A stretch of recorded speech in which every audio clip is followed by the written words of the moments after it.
सामईन, advocate Raza Gujjar, legal awareness by advocate Raza Gujjar के firm से आपकी खिदमत में हाज़िर है। हमने जो टॉपिक सेलेक्ट किया है आपकी मालूमात के लिए, आम आवाम की मालूमात के लिए, लॉ ऑफ बेल है। बेल में प्री अरेस्ट बेल पे हम बात कर रहे थे। पिछले टॉपिक में हमने प्री अरेस्ट बेल पे बात की कि क्रिमिनल प्रोसीजर कोड के सेक्शन 498 के रिलेटेड हम प्री अरेस्ट बेल दायर करते हैं। कुछ अवामल ऐसे भी हैं जिनमें अदालत आलिया ज़मानत देने से इनकार भी कर सकती है। उसमें आमतौर पे अगर अदालत ये समझे कि मुलज़म की मफरूर का खतरा है, स्कैंडल हो जाएगा, अगर उसको हम ज़मानत दे देते हैं, उसको एक टाइम मिल जाएगा, या अगर अदालत ये समझे कि मुलज़म को अगर हम ज़मानत पे रिहा करते हैं तो मुलज़म जो एविडेंस मौजूद हैं इस केस के रिलेटेड उनको ख़त्म करने की कोशिश करेगा।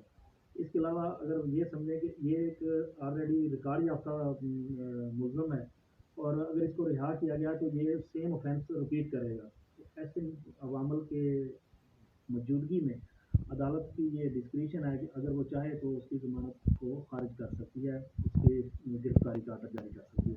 आमतौर पे pre arrest bail as a matter of right grant कर दी जाती है कोर्ट की तरफ से। तो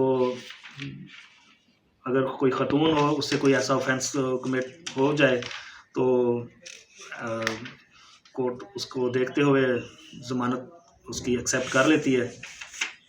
इसके अलावा अगर कोई अंडर एज हो, कोई जिसकी एज 16 ईयर से कम हो, अगर उससे कोई ऑफेंस कमिट हो जाता है तो उसको भी अदालत ज़मानत पर रिहा होने का हुक्म सादर कर सकती है। ज़मानत पर रिहाई का ये कतई मतलब नहीं है कि बंदा आज़ाद हो गया या उस जुर्म से जो उसने सरजद किया है उससे उसकी जान छूट गई। इसका ये मतलब होता है कि उस बंदे ने अपने आप को अदालत में सरेंडर कर दिया है, वो अपने केस का ट्रायल चाहता है, अदालत के सामने वो पेश हो गया। अदालत का मेन जो है वो जस्टिस सिस्टम का मतलब जो मेन कंसेप्ट है वो यही है कि accused is the favourite child of law, मतलब पसंदीदा बच्चा समझा जाता है। अगर कोई किसी किस्म का भी डाउट आ जाए किसी केस के अंदर तो उसका फ़ायदा अक्यूज़ को ही जाता है।